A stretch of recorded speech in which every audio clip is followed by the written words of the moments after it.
Thank you. Thank you very much.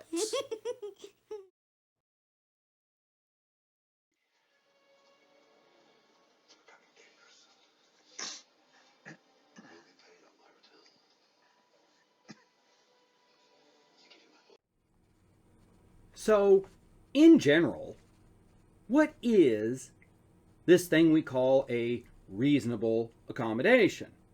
Well, we have a generic definition, which is a little bit helpful, I guess, comes from the EEOC, and it basically says a reasonable accommodation under the ADA is an effective modification that an employer can make to its application process, the manner in which the tasks of a job are performed, or how the work area is arranged, in order to provide a qualified individual with a disability an opportunity to perform the essential functions of a job.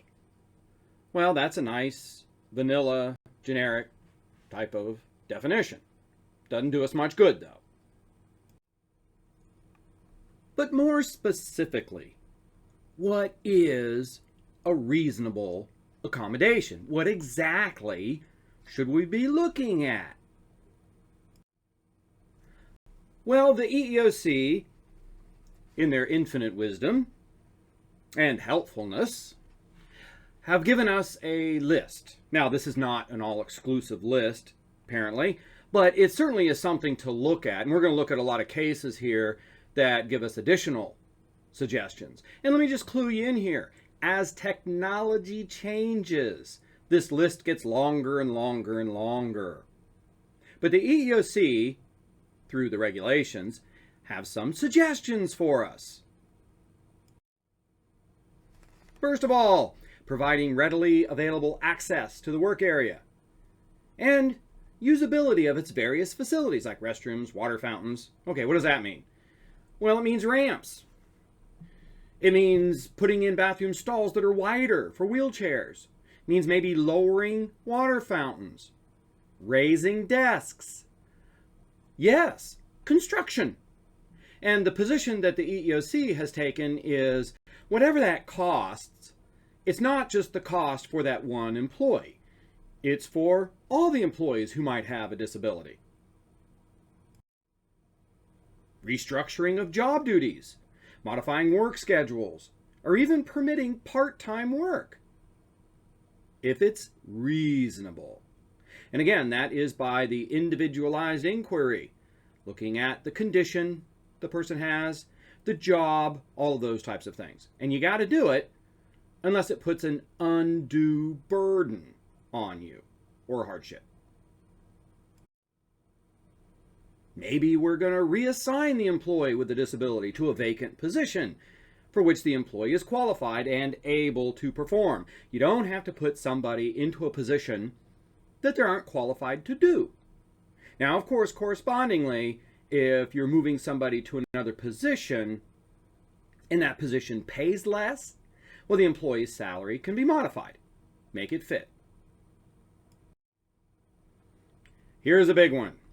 Restructuring the non-essential functions of the job. Again, we're going to talk more and more and more all the time about essential functions. Why? Because they're golden. You better have the essential functions identified. And you better be able to support that. Because if something is a non-essential function, yeah, you got to give it to somebody else. You might modify equipment or devices, whatever is required to perform the essential duties of a particular position, so the person can enjoy the equal benefits and privileges of employment, as well as any necessary modifications to the application process. Again, you might have to accept applications in a different location that's maybe wheelchair accessible or something like this. Modifying of the workplace, hearing devices, things like this, telephones, bigger screens for your computers for people with some sort of vision disability. All of that is fair game. If you're giving examinations, we got to look at where it's offered, the time somebody gets, the training materials you're giving out, and certainly you want to look at your policies. You might have to provide a qualified reader or interpreter or other type of accommodations. It's actually very common now where you would have somebody that is having a hearing disability, that you'd have somebody that gives sign language. And it's really interesting because usually if you have somebody that is giving sign language, you got two of them because your fingers get tired. Very common type of accommodation.